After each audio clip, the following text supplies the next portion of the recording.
peeps, Candace here with Cam's Only One Life. I wanted to show you how I cut these bigger pieces. If you're interested in buying bigger pieces and seeing how they cut. And first of all, you really want to start with some sharp scissors, and these are just some old cheap scissors, and I just use this knife honer, and if I do both sides a few times, it just keeps it sharp. And sometimes I have to do these several times because I'm cutting like 20 pounds into little pieces. So this one here, you can see it doesn't have any beads that are going to fall off because I can just go right in between here and it will, so nothing's going to fall off when I cut this, as you can see. So that one, so a lot of the pieces are like that, but a lot of the pieces also have beads that are close together. So I'm going to try, and a lot of these you can actually cut between the beads. So I'm just going to go right here, and I just force my scissors between the beads, and it is kind of rough on the scissors, but it works really well. Okay. I wanted to show you, here's a piece that I'm probably going to end up throwing into the pound lot. This piece you can see where you can cut in between the beads. So sometimes if you take your time, you can get in between and not actually even get near beads. But if I was to cut this, which this is not a good piece, but it's a good, you can see that there's rows of beads along here. So if I cut here, this is a good piece to show you. You can see them falling off, okay? But a lot of people worry, are they all going to fall off? Well, the first couple will fall off, and then that'll be it. So you can see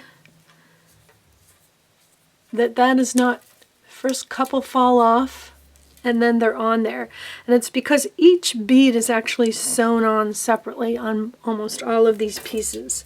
So I did lose a few pieces, so I usually will keep a tray underneath or a box underneath when I'm cutting. Let me show you this piece, which I already had planned on cutting, and you can see there's rows of beads, and I was going to cut this flower off and then this flower have it separately. So I'm just going to come right across here. I'm going to come in between these beads. Okay. And you can see that they're not falling off, because that's, people are worried. And so I actually just did it as an experiment to see how many beads I would lose. And then here's another good example. This one is so heavily beaded, but it's also missing so many beads that I'm not going to, this is going to go into a pound lot because it's not, I couldn't sell this. It's just got too many missing beads. But you can see these little flowers along the edges here, and it's heavily beaded.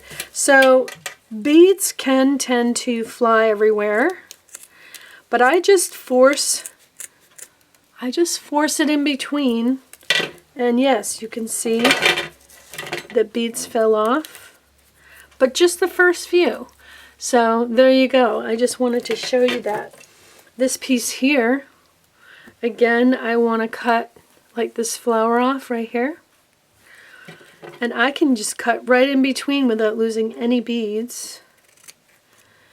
I've really learned to, because sometimes I have to cut like 20 pounds worth of material at a time, that I've learned where to cut, how to cut, and I also understand that beads are going to fly. So here's a cool piece. Look at all the colors in these little flowers.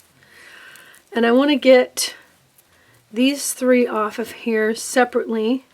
So I'm just going to go right in between, and I'm going to kind of fold the material down over the edge of the scissors. And I did lose a few beads, but you can see that a lot of times you can put them right in between. Here's a heavily beaded piece. This piece is really cool. It's kind of a gunmetal blue, but I thought I would cut it up. Let me cut it off right here. So you can see that it's just full of beads, and I'm just going to cut a piece right here. And I'm just not even, sometimes you're not going to be able to do a perfectly straight line because the beads are in the way, and you just kind of force it in between. So that one, I didn't actually lose any beads. Almost all of the beads on these pieces are individually sewn on by hand. So this is a cool piece. Anyways, I just wanted to show you that. This actually, I did this for Lisa because she asked me if she could buy bigger pieces and cut them. I'm also going to cut this piece. So I'm going to show you again how many beads fall off. And this has beads all along here and then in between here. So I'm going to just go right here for this first cut. And I can go in between and then just kind of feel it and there. And see, that one bead fell off, but that's all that's going to fall off. Same with this side. You're probably going to lose 1 or 2 beads, which I did. Okay. But it's really not bad. So if you're interested in being able to cut, most of these do very well. And the one thing I would caution you is if there is a string, a loose string on the back, sometimes if you pull it, you're going to unravel all the sewing, and then you're going to end up, a whole line of beads will just come off. So if you have loose beads, loose strings, just cut them off. Don't pull them. That's my only, that's the one thing I did learn about this. So, okay, thanks for watching, and hope that helps for those who are interested in buying bigger pieces and turning them. You can even do it with the trims. The trim pieces. So, okay, thanks for watching. Thank you, Lisa. Everybody have a great day.